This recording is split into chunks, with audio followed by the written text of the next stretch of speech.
প্রবাসীদেরকে বেশিরভাগ মানুষ টাকার মেশিন মনে করে। তারা কেমনে খায় সেটাও জানে না, তারা কেমনে থাকে সেটাও আমাদের পরিবাররা জানার চেষ্টা করে না। সবাই শুধু বলে টাকা দাও আর টাকা দাও, টাকা দাও। টাকা দিতে পারলে পুরুষ মানুষ বালা, টাকা দিতে না পারলে পুরুষ মানুষ সবচাইতে খালা।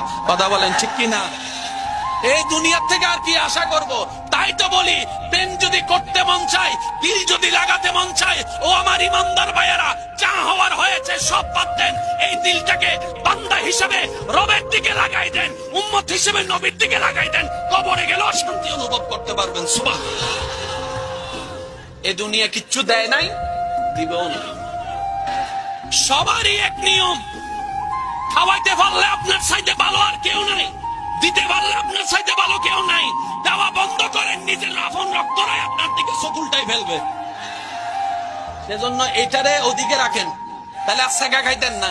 আর নাহলে কোন দিন বেড়ে কাপ কইরা বেকা হয়ে যাবেন সেকা খাইয়া, হইতে পারতেন।